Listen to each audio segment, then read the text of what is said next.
All right, everyone. Welcome back to another episode of Empire. Not a normal episode of Empire coming up here. So Santi's traveling today. We're going to do a roundup, but we actually decided to switch it up. So I was having a call with this guy, Adam Brotman. He was the creator of Starbucks loyalty program. He was co-CEO of J.Crew. Created, the Starbucks loyalty program that has, I think, 60 million members today. It's the most impressive, the most baked out, the best loyalty rewards program, and I think you could argue the world. He now runs a company called Forum 3. They just raised $10 million. They created Starbucks Odyssey, Starbucks' NFT rewards program. They've also worked with a bunch of other clients, helping them develop their NFT reward program. I think you guys know I've been pretty skeptical on like these big brands, these big traditional brands coming into crypto. So I thought it'd be fun to record the conversation with Adam. That takes up the first like 15 or 20 minutes of this conversation. And then if you want to hear a deeper interview, get back to kind of the more crypto native stuff. We launched a new research podcast called 0x Research. And the guys came out with a really, really great podcast with the founder of dYdX, Antonio. And so the first 20 minutes of this podcast is with Adam, who runs Forum 3, used to run J.Crew, used to run Starbucks' rewards program, worked directly with Howard Schultz, CEO of Starbucks, and built out their whole NFT platform. So that's the first like 15, 20 minutes. Then we get into the dYdX interview.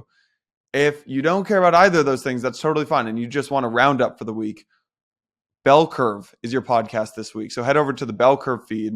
Vance, Michael, Mike, and I do just your normal weekly roundup on that feed today. So that drops later today at like 2 or 3 p.m. So anyways, hopefully that wasn't too confusing. Hopefully you guys enjoyed this Starbucks interview. I thought it was pretty interesting. Kind of opened my eyes to a bunch of stuff. If you want to skip that, you can listen to the dYdX episode. So anyways, now let's get into it. See you guys on the other side. Really exciting conversation today. Speaking with Adam Brotman of Forum 3. Adam, before Forum 3, was president and co-CEO of J.Crew, actually, and before that ran global retail ops at Starbucks. So pretty interesting guest. Not your normal Empire guest running a DeFi protocol or running a crypto fund, but really, really interesting retail background. So Adam, welcome to the show. Yeah, thanks for having me.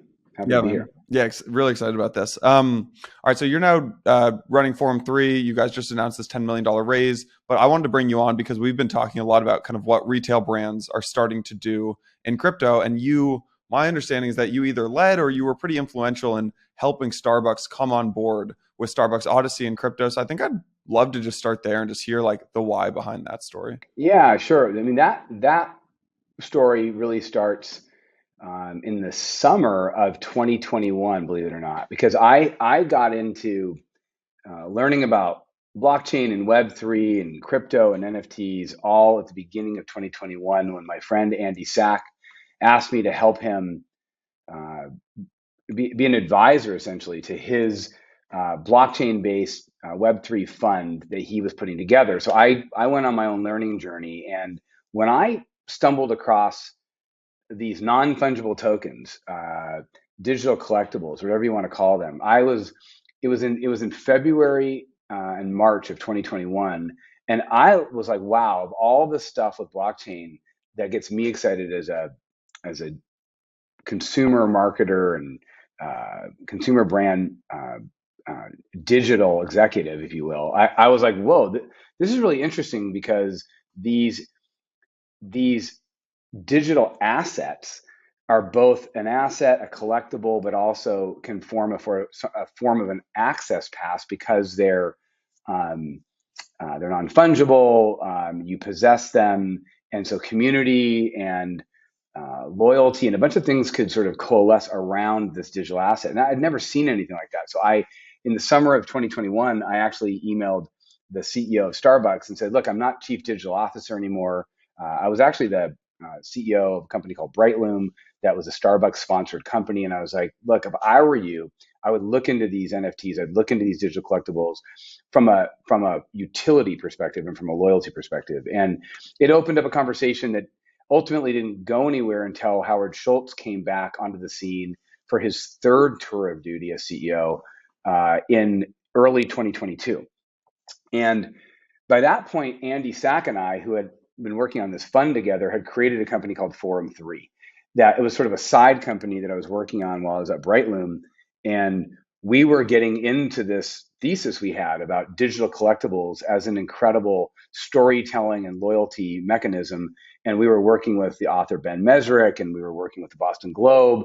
And Howard Schultz was like, "Hey, I'm bringing some of the band back together at Starbucks, and I'm coming back, and my team and I had a good run for 10 years as chief digital officer at Starbucks, working on what is today this really important ecosystem they have around their app and their loyalty program." And he was like, "Look, would you tell me more about what you and Andy are working on at Forum 3? Tell me more about why you guys are so excited about digital collectibles as a brand engagement and loyalty tool." And we got into it, and it was like a red pilling session over like 3 days. And he's like, "Would you guys come in, Adam, would you come back as chief digital officer, et cetera, and or can I hire Forum 3 to work with our team to architect and develop a Web3 strategy that takes advantage of the thesis?" And we, of course, Andy and I were excited to do that. So that was in April of 2022, this year.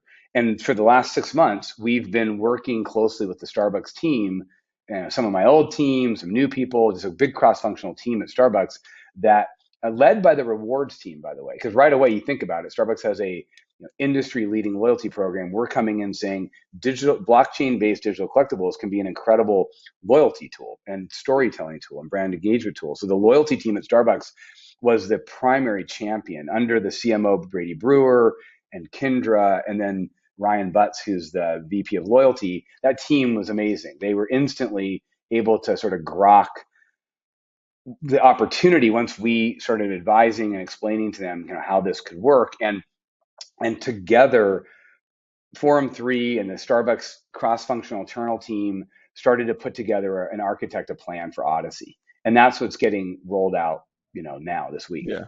And so, all right. So you led the design when you were there, like led the design of Starbucks' mobile like order and like pay system, their app and rewards program. When I think about Starbucks Reward, it's like, it is the most successful loyalty program in retail. It's 50, 60, I don't know the real number, 60 million memberships worldwide, something like that, drives probably half the business, like just this incredible loyalty rewards program.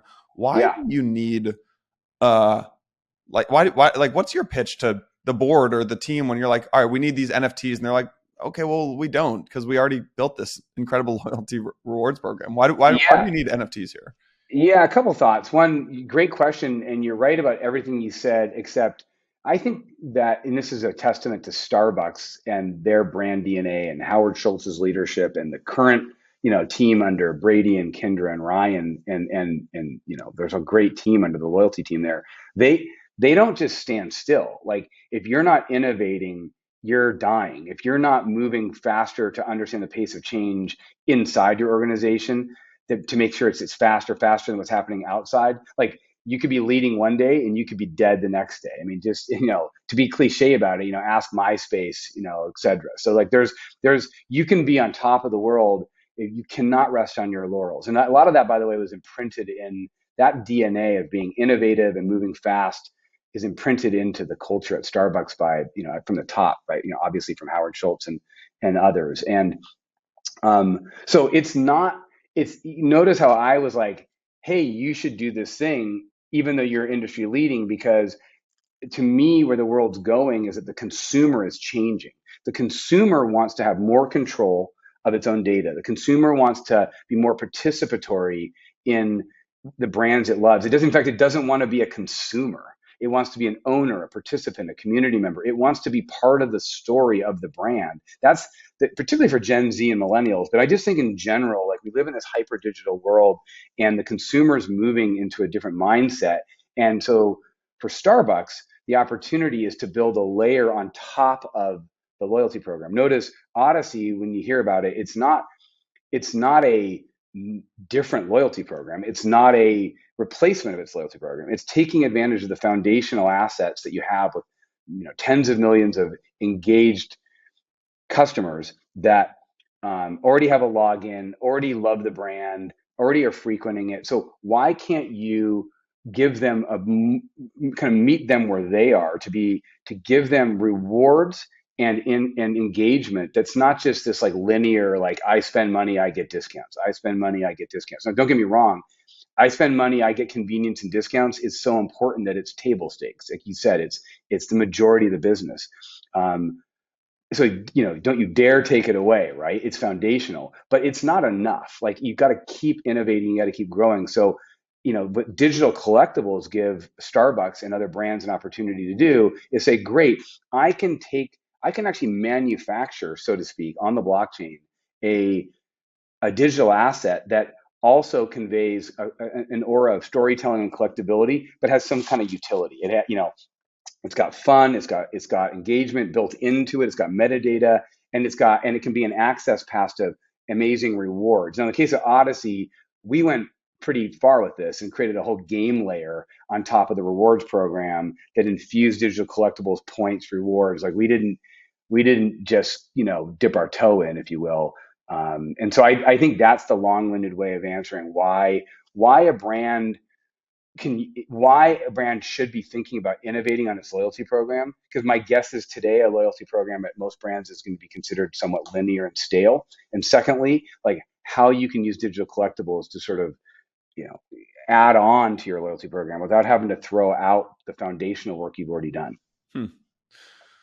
It's really interesting. Like, it's funny, man, because I think I'm so biased from the 2016, 2017 class of like crypto and blockchain. That was the time when it's like Walmart is moving their supply chain onto the blockchain with IBM. It was like very enterprise blockchain 2017. And I think I have this bias that like when I see these big brands come into crypto, I'm like, this is today's version of those brands coming into blockchain. But it's interesting hearing you explain this because there really is this deep thesis behind it. Yeah, it's a great point. I wasn't into crypto back then. I wish I was. I mean, I'm fascinated by blockchain and I've tried to study it best I can. And I remember reading about that sort of blockchain, not Bitcoin sort of era.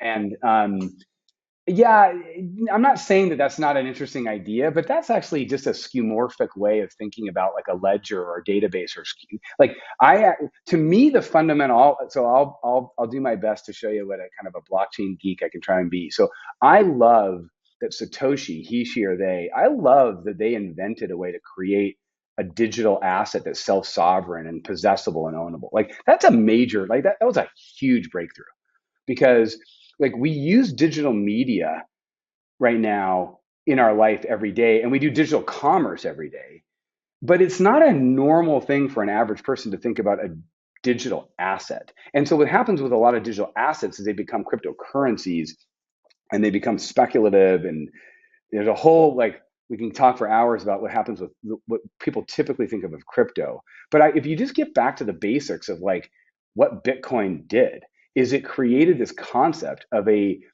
ownable, possessable, trustless, immutable digital asset that you can own. That's incredible. That's it. Just stop there and be like, and if it can be branded and it can be a form of identity, so therefore it can double as an access pass. You now get the best of all worlds. You get this like thing that you can own that might be covetable and have intrinsic value because it's collectible, because it's got artificial scarcity. It's got maybe some brandability, and which means it's got some rarity traits. So you may have a personal reason that you want to collect that one thing because you like it or it's interesting to you or it's rare, but it can have utility on top of that acts like digital media. Like that combination is just like really amazing. And so that's, to me, for enterprises, it's understanding that. And the reason most consumers aren't talking about it and thinking about it is because, to be honest, wallets are really hard to use right now. And so we have to sort of bridge into self-sovereignty to where like an average human being on this planet, when you start talking about a browser extension, a wallet, cryptocurrency, their eyes glaze over right now.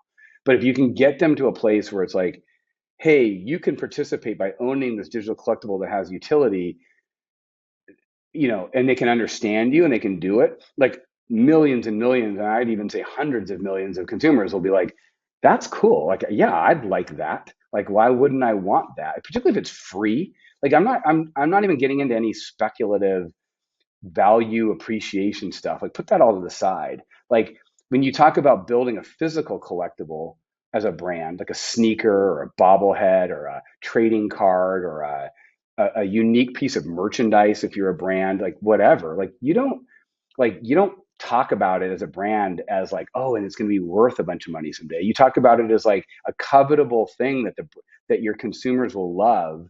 In this case, it's digital, so it can have so much more interesting capability, but still be covetable. And it has to have, you have to give the person the ability to sell it if they, or buy one on an open market if it's truly ownable and possessable. So to me, those are the things that are sort of unlocks for consumers and enterprises and the like. Hmm. Fill me in on how you think about utility, because when I think about so NFTs in my mind have always been, there is no utility. It's a story about a collectible, and there's like, and it's really the story of collectibles over time. It's like my rookie year Barry Bonds card doesn't have utility except for the utility it brings to me, and there's like 110,000 other people who just love that Barry Bonds rookie card, and so we all think it's valuable, and then that translated into like the early version of NFTs, which was like punks and like Bored Apes and like doodles and things like that, which there really wasn't much utility. It was just like, it's the story behind it. But it sounds like you're thinking about both the storytelling and you're saying, look, you can have the storytelling, but also there's utility on top of it. Correct. You nailed it. So to me, I've been saying for a year now, what I love, what gets me excited about NFTs, digital collectibles, blockchain-based digital collectibles, is that they are a collectible that's digital that also can double as an access pass to any other utility that the creator wants to put into it. So yes, it will have some utility, hopefully, as a collectible, like you just said, emotional, intrinsic value, either personal or because it's rare or whatever. But that's like a baseball card, like you said. But the fact that it can also double as an access pass to have continual utility programmed into it by what the creator, whatever they want. And by the way, it's not one and done because it's digital. They can continually innovate, and there can even be collaborations. The utility could kind of come to life a year later when another brand or another artist decides to collaborate with the token holder and give it additional utility. So it's got infinite ongoing real world utility in terms of like, you can use it, you can token gate access to merch, to experiences, to communities, to things that are real beyond just the intrinsic collectability of the item itself. And it's the combination of those two things that I'm going to dedicate my career to. I just think it's interesting. Do you think every consumer? So, have you been following what Nike's doing? Right, they have RTF KT now. They've just launched their NFT platform with .swoosh. They're selling Yes, sneakers for $50, which very familiar. Yeah, genius idea. I'm a big fan of what they're doing. Do you think that every consumer brand in the next decade will launch will have an NFT strategy, basically? Yes, I do. And the reason I say that is it's called, I don't take it lightly that it's called Web3 for a reason. Like that would be like asking somebody in 1994, do you think every brand will have a website? Now in 1994, that was a legit question, just like your question just now is completely legit. Like in 1994, in fact, a lot of people would have said no to that question. I don't think a website's not for every brand. It's only going to be for newspapers, or it's only going to be the information platforms like the New York Times should put their newspaper on the internet. Yeah. And here I am having a video conference call with you amongst 60 tabs on a browser. Like we are having a web-based recorded podcast conversation over a web browser right now, which wouldn't even have like occurred to us. I don't think about digital collectibles and blockchain based things like NFTs as being, I get excited about the technology of it, about the possibilities of it. Like I don't think about it as like the NFT per se. I think it's like, oh, this is an interesting way to just like when the iPhone came out, and I was at Starbucks right after the iPhone came out, and we were amongst the first companies to create a mobile app. And it's not that dissimilar to the conversation, Jason, that you and I are having right now, which is like, this is really interesting. Everybody's going to have a high-speed touchscreen computer that's connected in their pocket, and it can have these apps that anybody can create an app for. Like, I wonder what Starbucks could do to have a better relationship with its customers using that technology. It wasn't like, let's just do an app, right? It wasn't like, remember how, I don't know if you remember back then, like everybody was doing an app just to do an app or whatever. Like and so I think of it in the same way, which is, the art of the possibility with this kind of magic. It goes back to like Satoshi and the blockchain, like, and Bitcoin. Like they're the creation of an ownable, possessible digital asset that can have, and of course what Vitalik and Ethereum did with, expanding it out into smart contracts and the Ethereum virtual machine idea and dApps, and like that to me, it gets me excited. Those kind of things, and like using those as building blocks to have a better relationship with your customer. Do I think every brand's going to take advantage of this in the next 10 years, in the next 5 years? Absolutely, I do. Yeah. Can you share any details around brands that are thinking about this? I mean, I can't share any details around brands that are thinking about this that aren't in the public eye already. But I definitely think that if you were to ask me right now, who's doing the most interesting stuff? I'm biased. So Starbucks, Nike, Dot Swoosh, combined with what they're doing with Artifact, and just the way that they're approaching the space is just really smart. So I'm really proud of what Starbucks is doing. Excited about what Nike's doing. I mean, let's be honest. Like Top Shot and NFL All Day, and what the NBA and NFL and Dapper are doing is pretty cool. Like they started this whole thing. It got kind of mixed up with how a lot of people graduated from that into kind of the speculative nature of PFP projects on OpenSea. But tip my hat to Dapper and Top and the NBA and NFL for what they're doing there, like utility, storytelling, collectability, rewards, challenges and set completions. That's really interesting. I think I read something about NHL is coming out with something that they're doing with Sweet. I think that and I'll go old school in the NFT world for a second, and that's going back like a year or two, which is I really think what the Hundreds does, and Bobby Hundreds and the Atom Bomb Squad. Yeah, it's like he and they at the Hundreds and what they're doing with Big Atom shout Bomb out, Squad. Bobby. Yeah. Yeah, it's just like, I mean, nobody knows more, literally nobody knows more about thinking about like collectability and community and fashion and flexing, and he's just done an amazing job of like thinking about Atom Bomb Squads, and now they got the Batums, and then they have like token gated utility to exclusive access to early drops or certain merchandise or collabs, like all day long. Tip my hat to Bobby.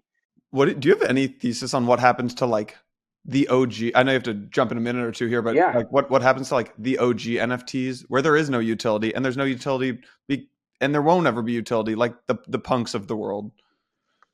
My thesis, and this is obviously, my personal best guess, Of course. is that punks and apes and art Doodles, blocks yeah, and yeah. I mean, maybe doodles as well. Like to me, I would liken. It's hard to know because certain things like punks, if they just leave punks alone, Yuga, and I'm guessing art blocks is kind of in this category, maybe X copies in this category, and some others like then they become like just amazing, like Warholian collectible art, and they've got I see why provenance. Doodles would not be in that same group. Yeah, I mean, I see it what you're saying, depends. yeah. No, but Doodles is interesting. Doodles and Bored Apes are kind of a crossover in the sense that I think they're gonna be given provenance and collectability for the fact that they were like amongst the earliest, most collected and coveted, I'll call it, art. They're more like the Michael Jordan rookie card. Now, it'd be like the Michael Jordan rookie card, and then all of a sudden, but there's a company behind it that could potentially add value, collaborations, and do things. So like they might have like a Doodles and a Bored Ape between metaverse collaboration. I think they might have the best of both worlds. They might be able to It's like, would you maintain. rather have a Honus Wagner that does literally nothing, or would you rather have a Michael Jordan, but like it's less rare, but you can then go meet Michael Jordan once a year and have dinner or something? There's utility. Correct, or it becomes an access pass to get like the next Jordan thing that Nike comes out with or whatever. Like Yeah. there's I don't know the answer, honestly, Jason. I don't think anybody can know. Does that enhance the ultimate provenance and collectability of just the token, or does that hurt it? My guess is it's a little bit of both, and it depends on how they execute. And if they become, I mean, if you study I've been studying Jordan sneakers, and I'm not an expert, but like if you look at the history from the Jordan 1 up to the Jordan 22 or wherever it ends, I don't even know, but like it actually, you have to like follow his career. And there were times where like what he was doing on the court affected the collectability of the shoe. And so it's interesting, right? So like to some extent, we'll just have to wait and see. But to me, like, punks and apes and some other stuff, like I can't imagine they're not coveted and collectible because there's only a few million people on the planet that have ever bought or sold an NFT. So we're early to use that sort of like cliche is an understatement. Yeah. Anyways, man, I know you got a hard stop here. Great conversation. Appreciate you coming on and sharing some details. Congrats on the big raise today. Congrats on everything you've done at Starbucks. Yeah, man, it was awesome. And we'll put links into the show notes and forum3.com and all that kind of good stuff. So yeah, thanks, Jason. Thanks for having me on. Sorry I had to go be only so quick, and I'm happy to come back anytime if you want. Awesome, man. Really enjoyed it. Take care, man. We have a great interview upcoming for you all with the founder and CEO of dYdX, Antonio. Antonio, how are you doing today? I'm doing well. Thanks so much for having me. Appreciate it. Yeah, I really appreciate you spending some time and hopping on here with us. Really, the kind of the meat of what we wanted to hit on today is DeFi's role in regaining the trust of the industry, given the FTX collapse that we've seen over the past couple weeks now, and really how DEXs are built around transparency and kind of like and what how these models were really built to avoid these exact situations that we're seeing it play out in FTX. So I'd love to give you the floor to give yourself a brief little intro, and then if you could lead that into kind of just giving us a recap of what happened with FTX in your eyes. Yeah, absolutely. So first, maybe a quick background on dYdX before we dive into FTX. So dYdX is one of the leading decentralized exchanges. We trade about $1 billion a day every day on dYdX, and we're unique compared to most decentralized exchanges in that we're focused on more advanced financial products like financial derivatives. So we've been around for a little over 5 years now. We're kind of one of the OGs in the DeFi space. But yeah, we've been experiencing some really big growth recently and are just kind of excited about the future of the DEX industry overall. So kind of zooming in on what happened with FTX, I think none of this is super proprietary information, but just giving you my view on what happened at a 1,000-foot view. So I think it mostly started with some negative backlash against SBF and FTX against some of the policy stuff that was going on. So I won't go into too much detail in kind of the overview of what happened on the policy side, but suffice it to say, he was advocating for some policy that could potentially have had pretty negative effects for DeFi. And dYdX and a bunch of others had kind of flagged this as something that could be really problematic. And I think the industry jumped on this in a pretty big way. And I think it's been really interesting to see how much support there's been for DeFi, both in kind of the overall brand and narrative of crypto. And it's really good to see that people continue to be really excited about what DeFi means for the industry long-term and see that as something that's really valuable to protect. But back to FTX and SBF. So he was advocating for this bill to be passed, the DCCPA, which had this kind of provision in it that effectively treated DeFi exchanges the same way, more or less, as centralized exchanges.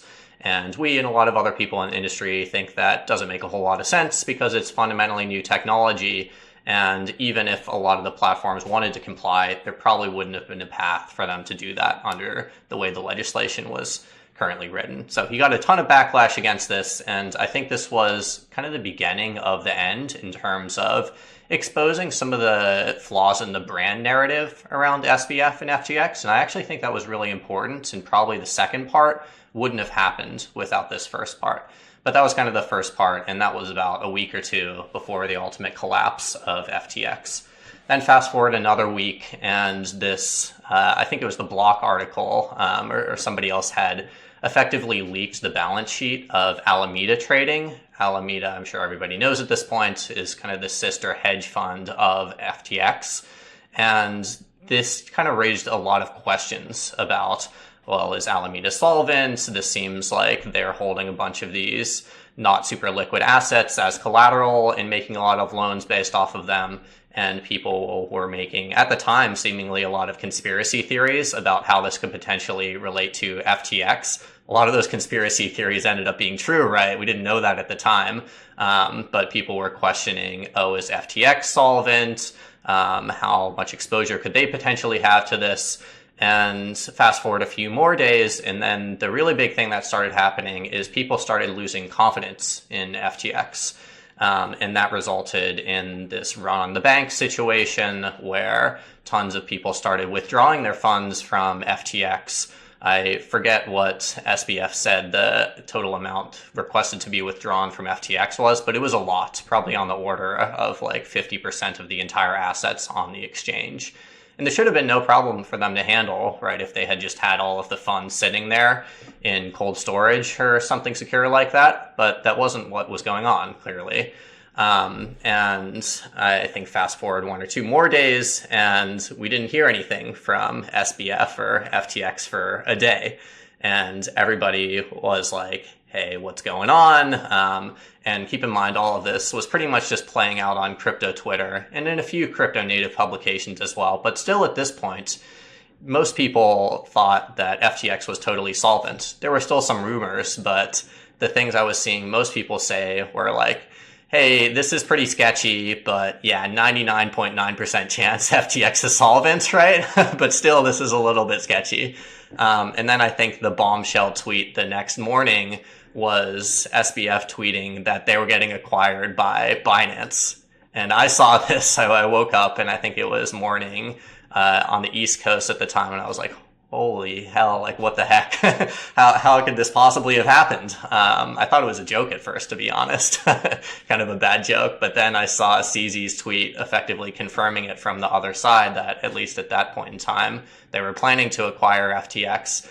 And then that was just one of the most shocking days I can remember in my entire 8 or so year career working in crypto. And I think if we zoom out and give a little bit of context to this moment too, I think it was really significant because of the amount of trust and brand value that FTX and SBF had built up at that point. I think they had made it a huge point to be one of the leading narratives in crypto. Like they were putting themselves out there in Washington, like I mentioned before, in a really big way. They're running a bunch of ad campaigns. Obviously, SBF himself was doing a really good job building his personal brand in crypto. And it was a really concerted effort to kind of become the main narrative in crypto. And I think that's really interesting how much just kind of brand value and stock people put in FTX, almost even beyond the amount of volume and adoption that they had. I don't mean to kind of belittle the amount of traction they had. They were one of the biggest exchanges in crypto. But, you know, they were trading relatively similar volume to like an OKX or a Huobi or something like that. And they had way more brand value, almost to the level, potentially even more than the level of a Binance, who had 5x more, you know, enterprise value, volume, whatever you want to call it. So I think, and I'll stop there in the story. We can keep going if it's of interest, but I think this was certainly one of the most shocking days I can remember in crypto. And I think has a ton of downstream effects, both for DeFi and the rest of the industry. What do you think the long-term ramifications of all this is for centralized exchanges? Do you think maybe they'll try and incorporate like self-custodial accounts, or do you think they're just way behind the curve and all the activity is going to migrate to DeFi? What are your thoughts there? Try to integrate self-custodial accounts at some point. I think that's pretty far down the line.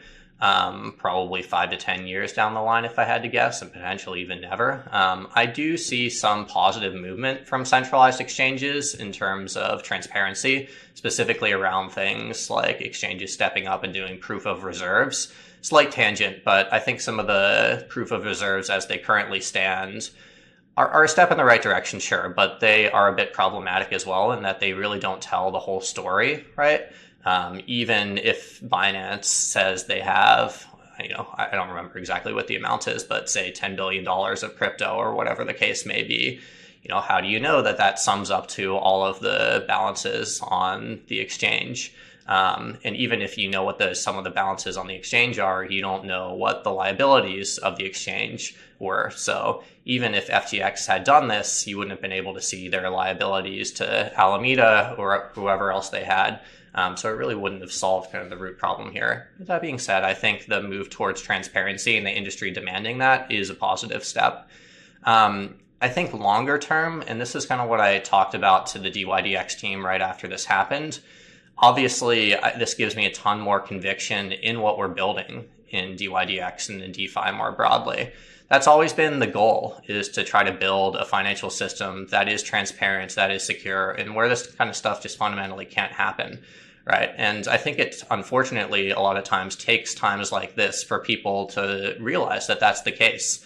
I think just humans are really bad at predicting tail risks and even kind of understanding tail risks, right? But things like exchange blowups, things like security hacks, just are 10x worse than the kind of positive value you might get out of using a slightly better, incrementally better product. So I think it's really important that the crypto industry does move more towards DeFi over time. That being said, I still think that is a little ways away. I like to think we're at the forefront of pushing forward what's possible on the product side with DeFi at dYdX. But even for us, I think it's probably 5 to 10 years from now until DeFi starts really competing with CeFi head to head from like a metrics perspective.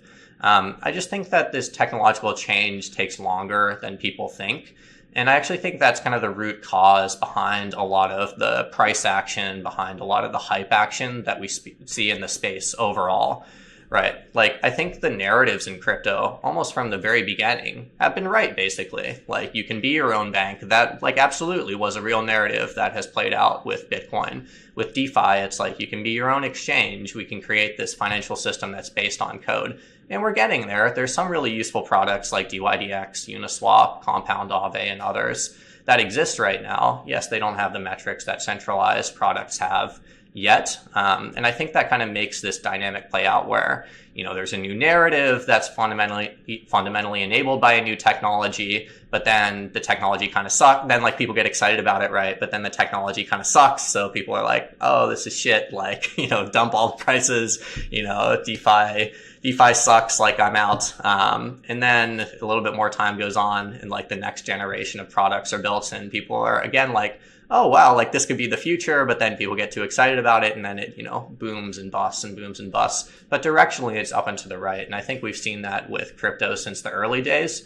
And now we're kind of seeing that play out with DeFi as well. But zooming back in, what does the FTX debacle mean for DeFi in the short and medium and long terms? I think long term, it's really positive. And like I mentioned, does really speak to the need for what we're building. I think in the short to medium term, it could potentially, well, it definitely will be negative for crypto overall. Just there's going to be overall a lot fewer people trading crypto as people lose faith in the industry. There could potentially be some negative regulatory backlash on both centralized and even potentially decentralized exchanges. And I think it's generally just going to make it harder for everybody in the near to medium term, call it the next 1 to 3 years or so. But it makes me a lot more optimistic for the long term. And that's really what we've always tried to build for at dYdX. Yeah, that actually segues me well into the next question, which is, with centralized exchanges, they're pretty sticky because like KYCing, getting a bank account set up, like it's a big process.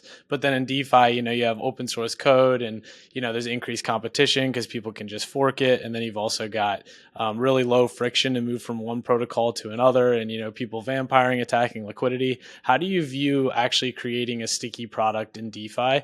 And how do you retain kind of a moat? Yeah, it's a good question. I actually think it's pretty similar to the way you do it in centralized exchanges as well.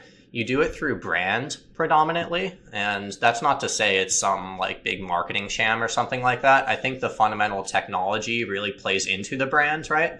And that's what we're always talking about on these podcasts, right? We're sitting here saying, yeah, this is the future of finance that's governed by code, it's transparent, it's secure, and that's brand, right? It is kind of a concise encapsulation of why you might want to use these products. So let's maybe take a specific example and maybe a third-party example that's not dYdX, but take something like Uniswap. Like why why was Uniswap way more successful than SushiSwap? Now the products are like a little bit divergent, right? So maybe there's some differences from a product perspective, but right after SushiSwap forked Uniswap, and if anything, probably threw more fuel on the fire with the token, the Sushi token, which came out before the Uni token, right? Like, why was that not successful? And I think it really comes back to brand. Even right after the fork, Uniswap had a good amount more volume. And I think that's just because people trusted the Uniswap brand. It was a website they knew. It was like a team and product that they knew. And even fast forward to now, if you look at the amount of volume that's going through like a uniswap.org, even compared to a DEX aggregator, there's more going through uniswap.org. Which if you think about it as a product, Maxi, like actually doesn't really make sense, because you get objectively better pricing by using a DEX aggregator than you do on Uniswap. No shade at all to Uniswap. I think they're the best spot decentralized exchange, but I think it really speaks to the power of brands that they've been able to build as an example.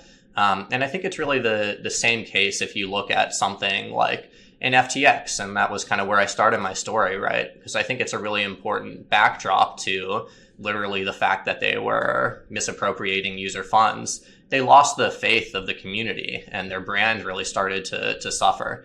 And I think if you look at the companies that have been really successful for centralized exchanges, like Binance first and foremost, they've done a great job of building up a brand. You know, CZ's always out here tweeting like safety first, like users first. And of course, that's what you want to see if you're a trader in the space. I think dYdX and decentralized exchanges more broadly can kind of do a 10x better job eventually of creating that brand. And it's not going to be with 1,000-person marketing deposits. It's because enough people are going to get it and they're going to understand, hey, this is a new financial system that's built on code, not on intermediaries. And that's like the best brand you can have from a transparency and security perspective. So that's how I think you really create a moat in DeFi and probably in crypto in general. And I think it's actually probably more similar to a centralized exchange from like a go-to-market perspective than people realize. Yeah, absolutely. And, you know, even when like the early days, like a couple weeks ago when FTX was truly collapsing, right, we saw this significant exodus of users moving their funds from centralized exchanges to their self-hosted wallets. I know we saw $6 billion of Ethereum and stablecoins leave exchanges over that period. And then the question is, well, where's this money flowing, right? And if you guys have a great metrics dashboard on your website, and looking at that week starting November 6th, right? $10 billion of weekly volume, which is levels not seen since May, a 67% increase in week-over-week active takers, and a 250% increase in week-over-week unique depositors. So you really see that, when FTX really started falling apart, there was this demand for this transparent, trustless alternative. And it does come down to, maybe this is the shift that the market needed. And like when you talk about short-term versus long-term trade-offs, right? Like, maybe this is like some short-term suffering we needed to do for some long-term success and kind of shaking out some of these bad actors. And I guess, really what I want to hear from you is, when you think about what dYdX needs to be like truly offering the same experience as a centralized exchange, like what are the things that you think are missing today? Some of the things that, like a key component of a decentralized exchange, right, is liquidity. So how do you think about getting like reliable and deep liquidity on your protocol? Yeah, that's been a big focus for us over the past year or two, and for the protocol more broadly. One of the interesting things that dYdX as a protocol has done since the launch of the dYdX token is kind of point liquidity mining at liquidity provision on the exchange.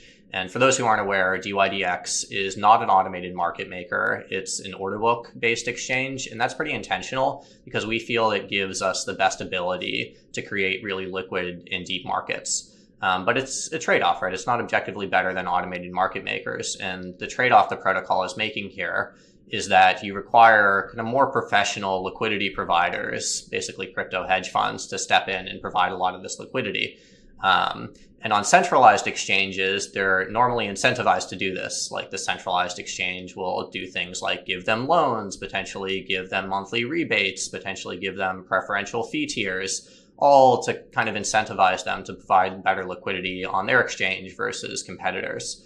And that's kind of the approach we've taken as a protocol towards getting liquidity on dYdX as well. And with dYdX, we can actually do something that's super unique and that I mentioned before, in that we can point the liquidity mining or part of it directly at this liquidity provision. And effectively what was done is that there was a formula that was come up with that effectively scored the quality of liquidity these professional liquidity providers were providing to the platform. And then you can use that formula. It effectively will give everyone a score, like Wintermute gets like a 10 score for liquidity this epoch, or some other market maker gets like a 5. And then you can use that to divvy up the liquidity rewards, the token rewards that these players are getting. So there's literal incentives, and it's not exactly the same thing that centralized exchanges are doing, but we and others who kind of came up with this effectively use that as the background for how we think about this from first principles, like how can we incentivize liquidity providers through the protocol. So that's kind of the first way. And then kind of zooming out and taking your question, like what does the protocol need to do overall to be able to compete more directly with centralized exchanges? I think there's a lot still to be done on the UI UX side. Again, I like to think dYdX is really at the forefront of this. And one of the things that keeps me excited about building in DeFi and building on blockchain technology is that the speed of execution and the speed of improvement for blockchain technology has been exponential. Maybe it hasn't been as fast as some of us want, but it still has been exponential. Like we can process multiples more transactions every year. The latency is lower, kind of the complexity of applications we can build on top of various blockchains is significantly higher year over year. And I think a result of that is that whichever protocols want to be successful long-term really need to keep building on the new technologies that continue to be multiples better than the old ones. At dYdX, we've really taken this to heart, and our current product, which has been live for over a year, I think almost a year and a half now, if not longer, is a layer 2 exchange. We've been on layer 2 before most people even knew what it was, and in partnership with Starkware. And that's really given at least 10x, if not more, improvement to our product experience. It's given things like users can trade with no gas fees, right? And that's a huge improvement over paying $10 plus for every trade you might want to make. It gives things like much lower latency.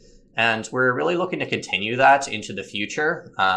We can dive a lot more into this in a sec, but the biggest thing that we're working on right now is the next version of the protocol. And really the goal for us there is to keep a lot of the great performance improvements we've been able to get with our layer 2 protocol, but add full decentralization as well. And that's a really tough task, right? It's really tough to, like, people always talk about this trilemma of decentralization and scalability. But it's tough to get everything that you might want to have.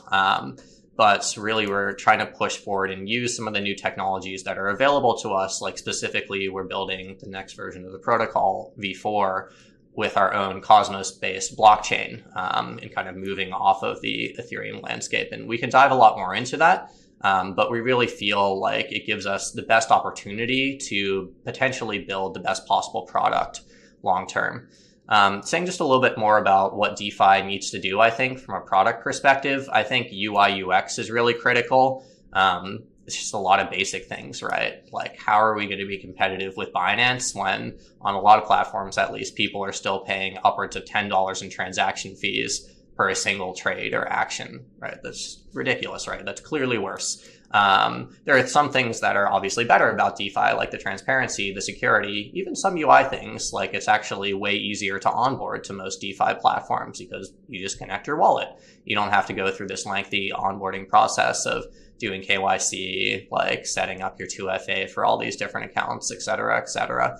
And I think DeFi needs to lean into that and do more of that long term and kind of figure out these potentially 10x better ways that we can actually build better products through ease of onboarding, through things like composability, than centralized exchanges and financial products can. And that's really something that we're looking to lean into at dYdX, but it does take time to build. as the technology is still pretty nascent, right? I mean, decentralized exchanges were really just invented like 6 or 7 years ago. And fast forward to now, we're trying to compete with some of the biggest financial products in the world. And that's a tough task. But I think even the fact that we're in the conversation now, in a big way, gives me a lot of hope for what's possible to build in the future. Yeah, absolutely. And I see Dan chomping at the bit to ask you about some of the V4 rollout details, but I want to ask you one question real quick that's kind of boring, but got to get your take on it. What do you think the regulatory fallout from the FTX situation is, and maybe how it pertains to dYdX? Yeah, I mean, I think the knee-jerk reaction from most regulators will be to overregulate the crypto space. And absolutely, there should be some regulation on the crypto space, probably a good amount more than there is right now. The major distinction I think I, and probably most people who understand what's going on in the crypto space, would make is between centralized financial products and decentralized financial products, right? But I think there's a huge amount for us still to do on the education side for policy. And that's been something we're really trying to step up our game on at dYdX. Actually, are just bringing on a head of policy. I'm spending some more of my own time on this and really just trying to approach it, not necessarily so much right now, at least, as, hey, like we want these specific things to be passed or not passed, but more from an education perspective. And getting the word out there, right? Just literally saying exactly the same things that I'm saying on this podcast right now. Like, hey, DeFi fixes this. If this were dYdX instead of FTX, there's no way Antonio could have, lent all the funds to some hedge fund and blown everyone's money, right? It's just fundamentally impossible. And the fact that that's the case, even though DeFi is super nascent, I think makes it really exciting potentially for a lot of regulators' objectives, right? And that's really the case that us and a lot of other really great people in the DeFi Education Fund, Blockchain Association, to name a few amongst others, are really trying to go out and do. But all that being said, I think we're playing from behind here, and I think there is just a ton of scrutiny on crypto from the entire world. I mean, I opened up my phone today and opened up the New York Times, and literally the first thing was like FTX and, the New York Times talking about how they were misappropriating customer funds and all these things. And if you're a policymaker, you read the same news, right? And you look at that and you're like, holy shit, we need to regulate crypto. And like I was saying, that's not necessarily a bad reaction, right? A lot of these, especially overseas exchanges, have been allowed to exist outside of the regulatory framework for a long time. But the main thing I would ask and advocate for is that as a lot of this policy is being crafted, that it's at least done with the understanding of what DeFi offers. I wrote kind of a long tweet thread on this a week or two ago. But I was basically going through a lot of the core policy principles that the CFTC puts into like how clearinghouses are regulated. And they go through a lot of these principles, and you think about regulation usually as what literally are the laws. But I think if you go a level deeper, it's pretty interesting to try to understand that, right? And a lot of the principles are things that are really common sense. It's like, okay, the exchange should make sure that when it does a trade, both sides have the funds. It's like, okay, like obviously we should do that, but like in CeFi, you need regulation to enforce that that's the case. But a lot of these things are potentially 10x better in DeFi, right? It's like, okay, if you're Uniswap or the dYdX smart contracts, it does it by default. Or a lot of regulation pertains to transparency, like customers should understand where their funds are, and the custodian shouldn't like lend them out or do other sketchy things with them. It's like, okay, this is like pretty simple. Like we can all agree, like this should be the case. I think a lot of people in crypto kind of have the misassumption that it's like us versus the regulators or whatever. And I think unfortunately that has been the case in some ways. But it's really not the case long term, I think. And it's really not the case if both sides are able to kind of understand from first principles what the other side is trying to do. But I think even if that's the case, it does take a huge amount of legwork and a huge amount of effort to convince people that that's the case and really educate them on what's possible and really what we and other really good people are trying to build in DeFi. Yeah, there's definitely some irony there that, if you're a centralized, or if you're, a regulator and you're thinking about how we resolve or remedy this situation, you're like, oh, well, how do we solve this? And the reality is, we have teams in crypto that have been building on creating the code to exactly solve these problems. So, I'm glad to hear that you and your team are working on this, because I do fear personally that we might get some overarching blanket regulation that kind of constricts the growth of the industry. Of course, that's like my bear case, but again, really glad to hear that we're pushing forward in the right direction there. And before we kind of pivot over to some of the V4 dYdX chain stuff, I kind of want to get your take on how you view risk management of like listed assets. So one of the theories I saw circulating in the heat of the FTX collapse is, how did Alameda actually lose $10 billion, right? It's not exactly an easy thing to do. And one of the theories out there was they actually acted as the insurance fund, or the backstop in the liquidation mechanism. So going back to earlier in May when we saw Terra Luna unwind, the Luna price collapse was extremely rapid. We saw, even 1 minute candles that were significant percent decreases. And so there's a theory that like this kind of put the initial hole or hole in the boat of Alameda. And so, currently you guys have a vote live on your governance platform to wind down the safety module. Mostly around, the proposals kind of talks about how it's mostly around, more of like an illusion of safety. And it's like, if dYdX were to experience some issues, then the insurance fund likely would experience losses as well, and the tokens would kind of have to be swapped from dYdX tokens to USDC. So I'd love to just get your take on kind of how you see building out a safety module. Is that something that's even necessary? And really just risk management around which assets get listed and how the protocol is susceptible to these price movements.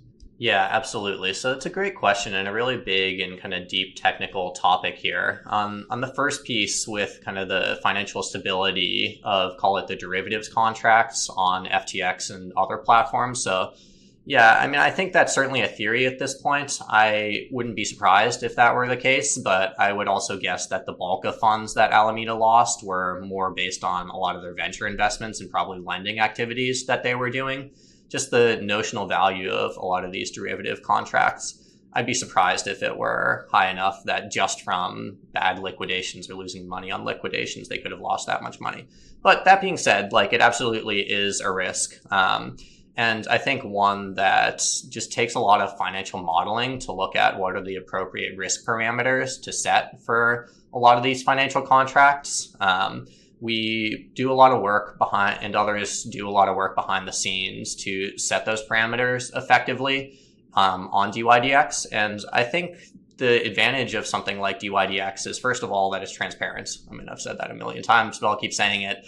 So at least you can see what all the parameters are on these contracts. You can see and verify exactly the balance of the insurance fund, et cetera, et cetera. And then also that anybody can kind of step in and help to govern a lot of these parameters on the protocol.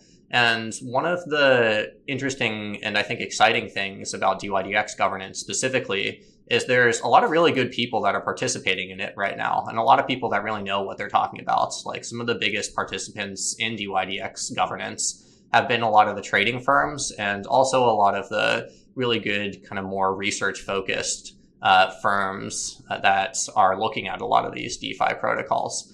And I think just the fact that a lot of people can come together and express opinions, express positive opinions, express potential risks and negative opinions, kind of bodes well for the future of risk management on a lot of these DeFi platforms. And I think we've seen that be the case for a while now. Again, like the insurance fund on dYdX is totally transparent. And I think we lost something like $10,000 out of the insurance fund right after the volatility after the FTX collapse. And to give people a sense of scope, the dYdX insurance fund, I think, has like $15 million in it right now. So it's like a really negligible loss based off of that. And it's all transparent, at least.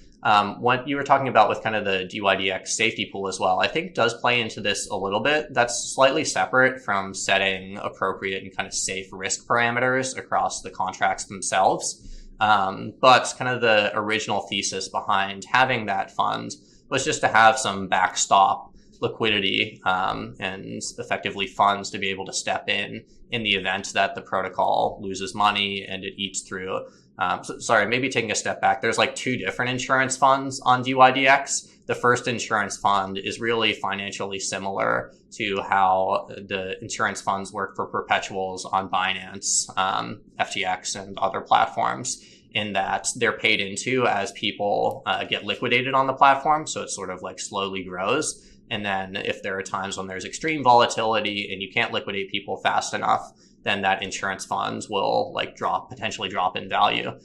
This is a very rare occurrence, and like I was just mentioning, hasn't really happened very much at all on dYdX. So that's the first insurance fund. That's not going anywhere. Second, like insurance fund is more of a protocol level insurance fund.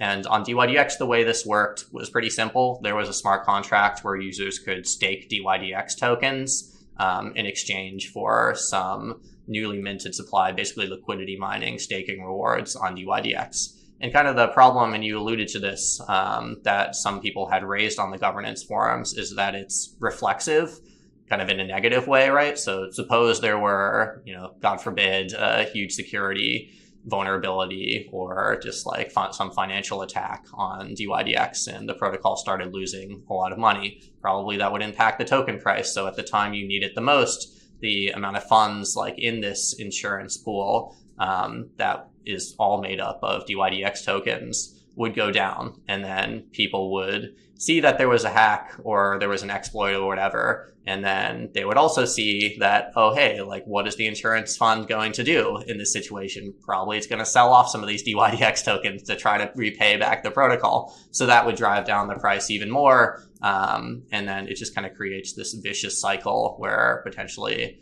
the price of the token goes down a lot. And even worse than that, the amount of funds that are earmarked for kind of recapitalizing the protocol in this case could be less. So I think like the first step, and this is kind of what's being discussed in the governance forums right now, is potentially to remove this and potentially replace it with something better long term. And that's something we're thinking about, and the community more broadly is thinking about for V4. But there still exists this kind of first level insurance fund. And of course, the dYdX and any token governance for this matter can kind of appropriate funds out of the community funds however they see fit. So like even if there were some exploit or something like that, the community could still, if they wanted to, step in and recapitalize things without literally just having funds locked in the insurance fund. Yeah, that makes a lot of sense. And on the same topic of governance, like I feel like no one's really figured that one out yet. And dYdX is kind of pioneering like a new governance structure with the SubDAOs. Do you mind diving into that a little bit and also explaining how that might fold into the dYdX chain in V4? Yeah, absolutely. So first of all, just a disclaimer, all of this thinking was more put out by the dYdX Foundation, which I'm not a part of. But that being said, I did read the blog post and have some decent understanding of it. So I think the high level idea that was kind of put forth and is still being discussed by the community is to have more, as you say, SubDAOs to manage more different types of functions throughout the protocol. The things the foundation was talking about in this post were things like potentially a growth SubDAO. So like, how could the protocol do marketing long term? Oh, it probably makes sense to have some group of people that's overseen by the protocol to go out and be able to do that.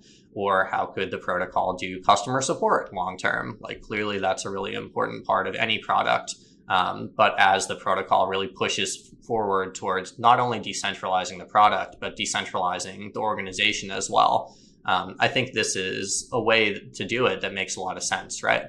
Just kind of organizing these different functional groups that are pretty separate into kind of plug and play organizations, more or less, that can be owned and overseen by the DAO, like the master DAO, if you will, of dYdX token holders themselves.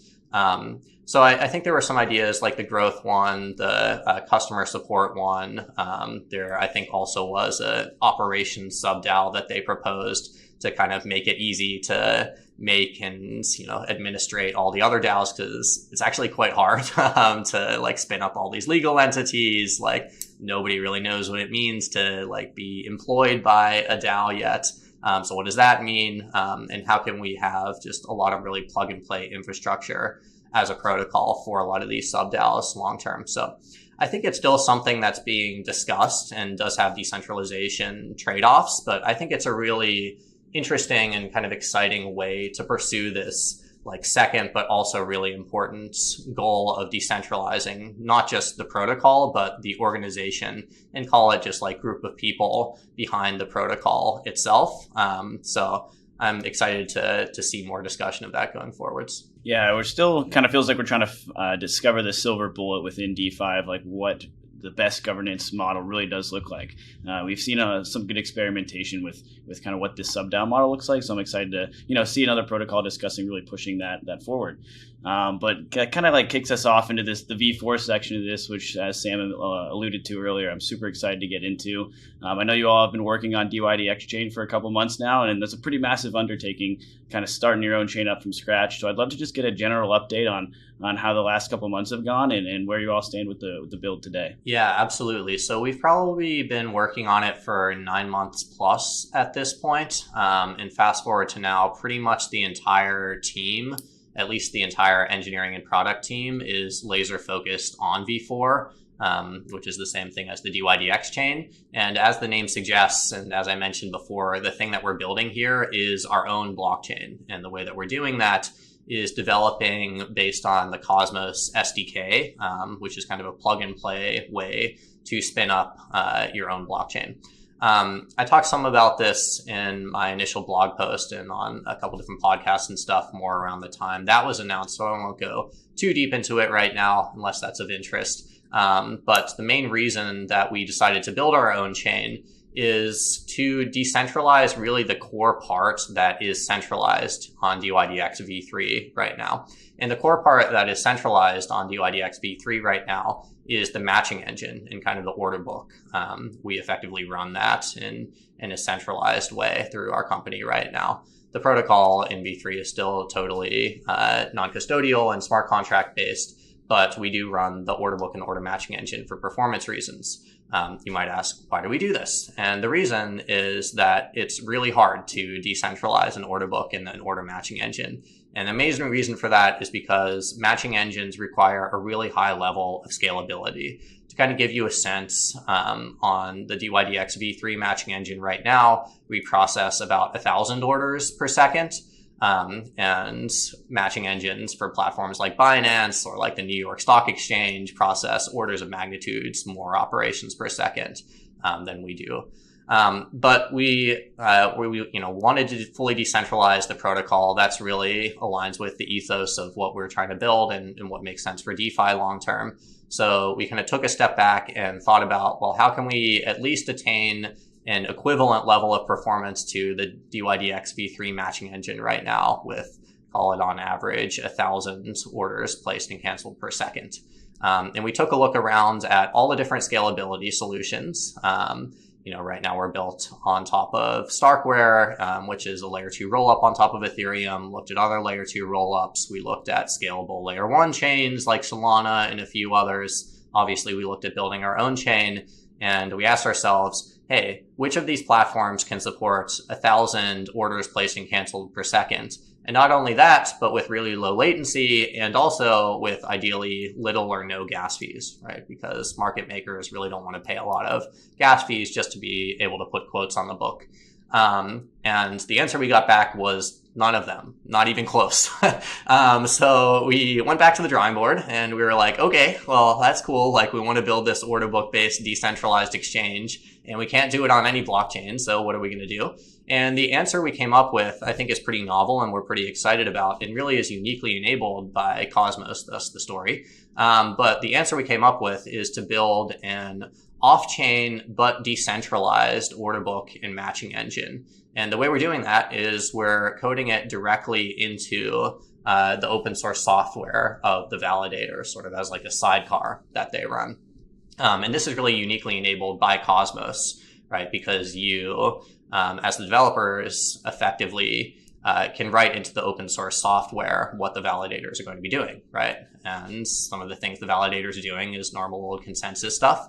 And some of the things could be whatever else you want. So it could be like coming to consensus on what the orders placed and canceled should be. But if you do it this way, all of the orders that are placed and canceled never actually make it on chain. They still are decentralized in the fact that they're being stored by the validators, but it's really the same concept as a mempool in Ethereum and any other blockchain for that matter, where the order book only exists in the mempool, and then only the matched orders actually ever go into the consensus version of the state of the chain. And this is really important because on order books, roughly 1% or less of orders ever even get matched. So just doing this gives us like 100x increase in scalability without sacrificing any decentralization, with getting literally free gas costs, right? Because you don't have to pay gas if things never even get mined on chain. And it was just an overall 10x potentially better product experience for us to build. So that's kind of the core thing that we have been building for these past couple months. We actually just earlier, this morning released some news that we have completed what we're terming milestone 2 of the development process. And milestone 2 effectively is an internal working version of the core trading experience.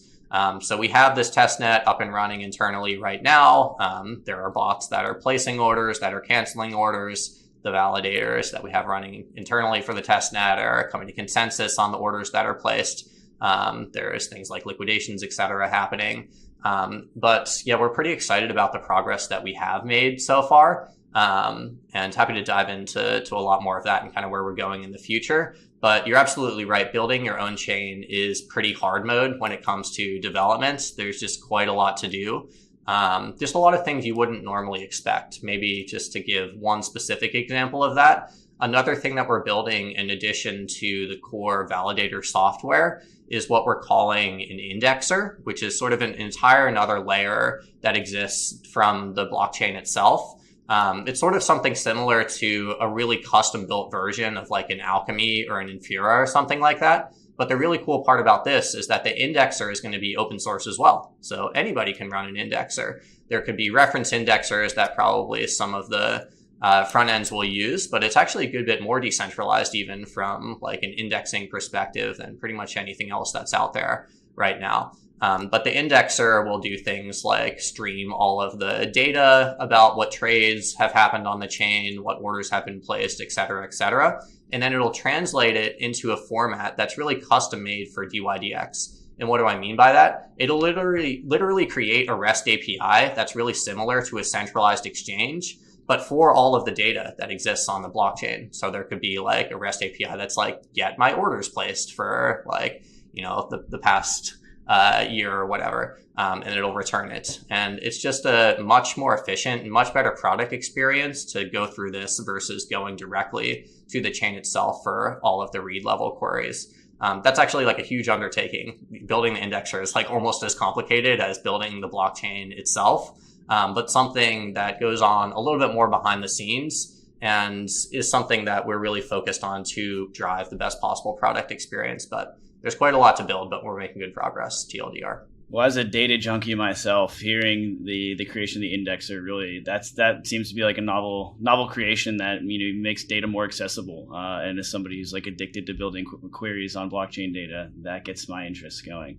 But I do want to dive a little deeper on this the order book you're creating, right? So if nothing's ever committed to chain, then would that mean that every validator would be holding like a slightly different order book, or would they all somehow still be similar? You're right. Every validator will have a slightly different version of the order book. We feel like that's a really acceptable trade-off because the latency should be pretty low for the propagation of a lot of these orders. And then it's also the incentives are really aligned with the validators too, right? Like the validators want to have more orders because they make money when the trades happen. So they like actively are incentivized to store better liquidity. It is a slightly, fundamentally different like trading experience from trading on just one version of the order book. But we've talked to a lot of the firms that are currently trading on dYdX v3 right now and some users, and still feel like we'll be able to make a really great trading experience, even with this effectively slightly different versions of the order book running on different validators. Yeah, I'm curious because whenever I hear, mempool and then validator set in the same sentence, my mind jumps to MEV. So with your order book model, is that going to play a role? And if so, does the MEV flow to dYdX token holders in the revamped tokenomics? So this is still something we're thinking about in pretty early stages, to be transparent, in the development process right now. Not to write it off, but I think MEV is a problem on any decentralized exchange and is a really, really hard problem to solve. But I think, again, building our own blockchain does give us better tools to be able to attack it than building on a more generalized chain where like the validators really aren't incentivized at all to care about your application, in particular compared to other applications. And then again, you just don't have as much influence over them because you don't have anything to do with the consensus process. So I don't want to go too much into it right now because it's really something we're still thinking through, but we're exploring a lot of different paths. I think one of the things that we're thinking about, at least starting with, is more transparency as to what the validators are doing. And I think if you, again, try to make sure the stakers are aligned with the overall success of the protocol, and then you combine that with giving a lot of transparency in terms of what's going on the validators.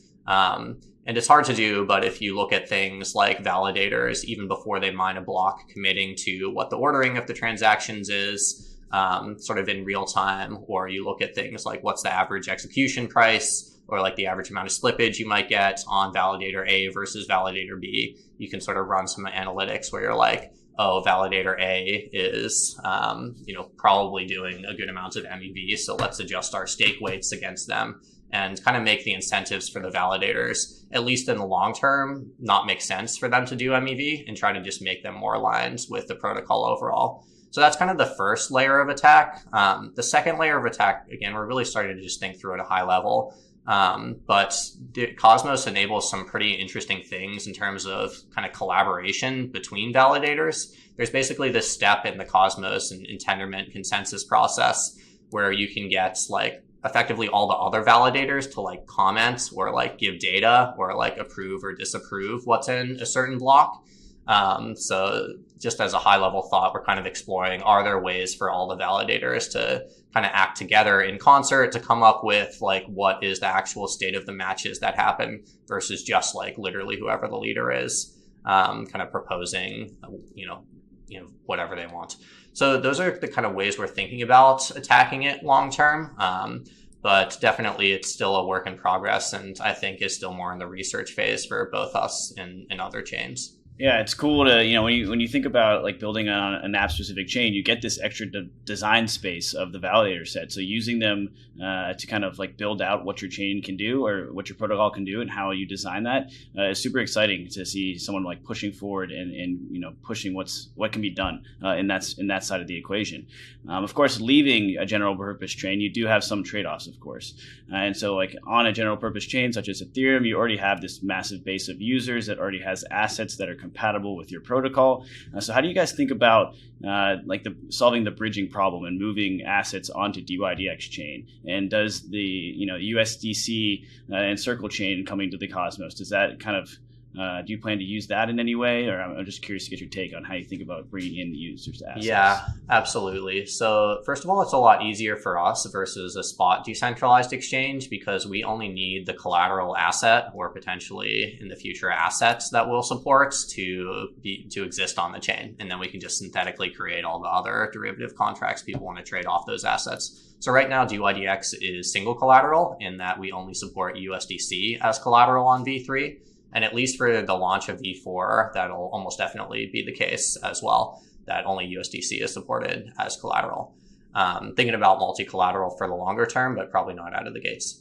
But yeah, we absolutely do plan to use, barring some catastrophe or something, the newly to be created native USDC chain that's being created in the Cosmos ecosystem. We actually have been talking quite a lot with Circle and some of the other players like Zaki and some of the core Cosmos team to really try to push for this to happen because we really saw it as a huge security and also decentralization kind of win for the Cosmos ecosystem to have something like this. And it's going to make it just a much better product experience on dYdX. So we definitely will use it. And I think there are two potential things we're thinking about for bridging right now as to how users are going to get assets over to the dYdX chain. The first thing is a little bit more long-term. We're trying to push on Circle and USDC to build this sooner rather than later. But effectively what they're thinking of building, and they released a public blog post about this not too long ago, so I can talk about it, is kind of their own bridge, more or less, where they'll support or at least help facilitate supporting users exchanging USDC on one chain, and then kind of attesting to that fact where like you could like burn your USDC on Ethereum basically, and then they'll pass you a message which lets you mint USDC on whatever other chain. So it's sort of like a bridge, but it's really specifically tailor-made just for USDC. So we'd like to use that long term. Not exactly sure when that will be ready. The other thing we're considering starting with is using another bridge. It's not sure exactly which one yet, but potentially something like Axelar, to allow USDC to be bridged from Ethereum and potentially other chains. And the cool thing about using the bridge is you can use the bridge. So you basically bridge Ethereum or USDC from like Ethereum, and then we'll bridge it over probably to like Osmosis or some other chain like that has a spot decentralized exchange. And then we'll trade it for native USDC. And this will all happen in the course of like a couple minutes. So like, yes, you're using the bridge, but you only have a few minutes of exposure to it, right? And then you swap it for the native USDC. And then that can be transferred to the dYdX chain using IBC, which is very secure and decentralized. So this all sounds fairly complicated, but we're effectively planning to build all of this in behind the scenes into just the dYdX clients themselves. So from a user perspective, it's actually going to be pretty sweet, I think. We'll effectively just have a way that users can click one button or even potentially send funds to an address. And it'll look like a centralized exchange. It'll be like, okay, click to deposit to dYdX. You go to dYdX exchange.exchange or whatever site, whatever domain it's hosted on, and then you click deposit, and it just gives you an address, and you send funds, and then like magically, like the funds show up in dYdX a couple minutes later, which is similar to the experience you have on a centralized exchange. But what's going on behind the scenes is all of this kind of magic, where it's like you use the bridge, and then you mint native USDC, and then you transfer it via IBC to the dYdX chain. But all of this can happen through code rather than user steps that you might have to do. So we're really putting a lot of work, again, behind the scenes to go into the product experience. And I think, we really just are trying to build a more professional product, right? I think the state of DeFi, maybe just zooming out a little bit right now, is still pretty early and fairly primitive in some ways. Like, it's just clearly a bad product experience to ship your users off to like, okay, first of all, like go off into some other bridging site and then like manage to bridge your funds to our chain. And then like, second of all, I hope you come back, like fingers crossed, to like actually use the funds on the other side. Like, that's terrible. It's not to say bridges are bad, right? It's more just like the clients themselves should support being able to use them behind the scenes, and users really shouldn't even have to know what's going on in such a big way. So it's really not going to be so much of a product experience that I think users are used to in DeFi. Like, I think the users that are using DeFi now do kind of understand this, right? You could have USDC on Polygon or Ethereum or whatever else, and people sort of understand that. But if you're onboarding or trying to explain DeFi to your friend, you're like, oh man, like you can have USDC on this chain or that chain, and there's like all this different stuff going on. I think that's sort of a relic of the times, and that's clearly a pretty bad user experience, and I don't think will exist so much long term.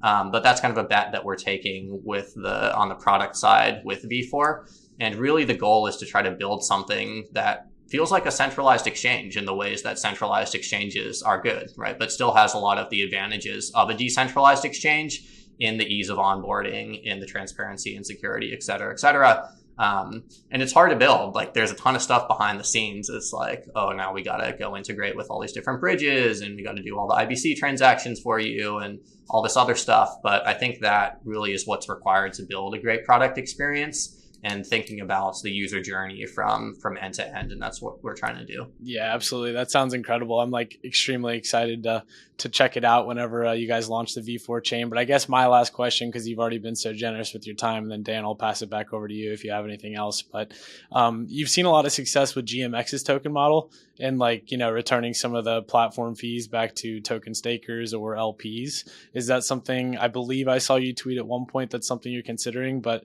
I'm curious to get your thoughts on that and maybe how much value would be passed back to token stakers or LPs in that scenario? So first of all, it's really not something that's up to me. So regardless of what I want, it's kind of up to the community at this point. Not even kind of, like, it's absolutely up to them. I can express my views on what maybe should happen for dYdX and DeFi long term, but it's really not up to me. That being said, I think there does exist the requirements for a layer 1 token, call it, on the dYdX chain. And just economically, that layer 1 chain needs to be used for staking, right, to validators. And the main way validators are going to be operating and be incentivized is through the trading fees on the platform. So potentially, those could potentially go to whatever the layer 1 token is, split between the validators and the stakers as well. So I think that makes a lot of sense long term, but yeah, in general, I think it's more up to the community as to what happens with the dYdX token long term. Yeah, I definitely think that makes a ton of sense. And just given that, when you move off of a general purpose chain like Ethereum, where you have more of a governance token, then you move into this proof of stakes model where your base asset or your layer 1 token really does need to kind of help secure the chain. And so there's definitely different trade-offs and a different design space when thinking about how to build out a monetary premium for that asset. Do you think it's almost more complicated, or just I guess maybe that's not the right word, but just a different thought process that you need to roll through because there already is a dYdX token, and then you're kind of backing into the L1 chain itself? I think it's slightly different, and it's really not just the token. I think it's a much bigger deal actually that dYdX exists as a platform and literally an exchange you can trade on a different platform, like on layer 2 on Ethereum. And not only does it exist, but it has quite a good amount of traction so far, right? We have around $1 billion a day being traded, and that's some pretty real activity. I think there's positives and negatives to that. I think it's, going back to brand, gives us a much better brand as a protocol to be able to go out and launch our own chain successfully, right? Probably validators are already going to be pretty excited about the dYdX chain, whereas if we were just some random new project launching from 0 to 1, it may be a lot harder for the protocol to go out and find validators to support it. But at the same time, it makes it harder as well, because just the level of execution from a product perspective, the level of security that users demand, because absolutely there is a lot of TVL on the platform and a lot of notional value that's being traded in the contracts is pretty high, and we take that pretty seriously. So I think that requires us as the developers to do a lot of internal audits, adhere to really high testing standards. But luckily we have a lot of experience doing that as a development team. I think the biggest thing we have going for us at dYdX is that at least I really think that we have the best, if not one of the best, development teams for anyone in DeFi. And I think that just gives us a lot more flexibility in terms of what we want to build long term. We've built a lot of stuff, right? We've built layer 1 contracts for margin trading, for lending, for derivatives trading. We are the leading D app on layer 2 right now. Fast forward to what we're building now, building our own Cosmos SDK chain in Go. And I think just that level of flexibility and the experience building all these things along the way goes a long way in terms of just having really good standards for development. And I think that is really something that's really, really critical. And actually, I think people realize it's important, but still underrate it in terms of how important it is for a DeFi platform. Because I think that's where all of the security comes from. And there is a lot of this stuff. We've talked about the indexer. We've talked about the bridging behind the scenes, and there are a number of other things like that really goes on in the background, but that are required to make a really great product experience. So I think there's positives and negatives to it, but overall, I think it's mostly a positive. Awesome. Well, Antonio, we really thank you for taking some time and coming on and just kind of talking about, the broader market conditions and, ultimately what that means for dYdX and what's also to come. You're an OG builder in the space along with your team. You've been pushing forward this great protocol. And so really excited to see as you continue to push the bounds of what's possible with the Cosmos SDK chain. So thanks again for your time, and I hope you have a wonderful rest of your day. Thanks so much for having me, guys, and I really appreciate the great questions.